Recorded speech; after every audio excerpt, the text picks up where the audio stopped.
Party ఫిరాయింపు ఆరోపణలు ఎదుర్కొంటున్న station Ghanpur MLA Kadiyam Srihari ఇవాళ స్పీకర్ గడ్డం ప్రసాద్ ముందు హాజరు కానున్నారు. ఇప్పటికే కడియానికి నోటీసులు కూడా జారీ అయ్యాయి.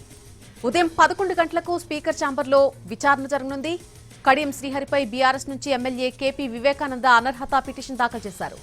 ఈ రోజు జరిగే విచారణలో పిటిషనర్ తరపున ఎవిడెన్స్ తీసుకోవాలని స్పీకర్ భావించారు. అందుకే కేపీ వివేకానంద గౌడ్ వాదనలు స్పీకర్ నమోదు చేయబోతున్నారు. స్పీకర్ ఛాంబర్లో విచారణకు కడియం శ్రీహరి తరపు అడ్వకేట్, వివేకానంద తరపున అడ్వకేట్లు హాజరు కానున్నారు. కడియం శ్రీహరి గతంలో స్పీకర్ నోటీసులను స్వీకరించి రిప్లై కూడా ఇచ్చారు. తాను బీఆర్ఎస్ లోనే ఉన్నాన్ని, పార్టీ నుంచి బయటకు రాలేదని స్పష్టం చేశారు.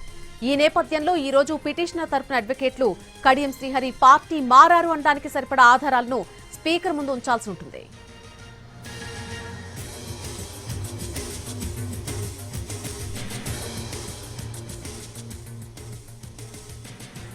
పార్టీ ఫిరాయింపు ఆరోపణలు ఎదుర్కొంటున్న స్టేషన్ గన్పూర్ ఎమ్మెల్యే కడియం శ్రీహరి ఇవాళ స్పీకర్ గడ్డం ప్రసాద్ ముందు మరి కాసేపట్లోనే హాజరు కానున్నారు. ఇప్పటికే కడియంకు నోటీసులు కూడా జారీ చేశారు. ఉదయం 11 గంటలకు స్పీకర్ ఛాంబర్లో విచారణ జరగబోతోంది.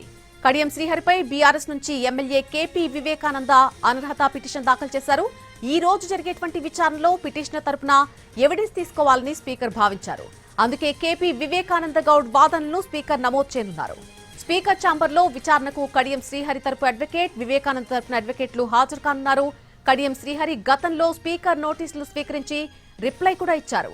తాను బీఆర్ఎస్ లోనే ఉన్నాన్ని, పార్టీ నుంచి బయటకు రాలేదని స్పష్టం చేశారు. ఈ నేపథ్యంలో ఈ రోజు పిటిషనర్ తరపున అడ్వకేట్లు కడియం శ్రీహరి పార్టీ మారారు అనడానికి సరిపడేటువంటి ఆధారాలను స్పీకర్ ముందు ఉంచాల్సి ఉంటుంది.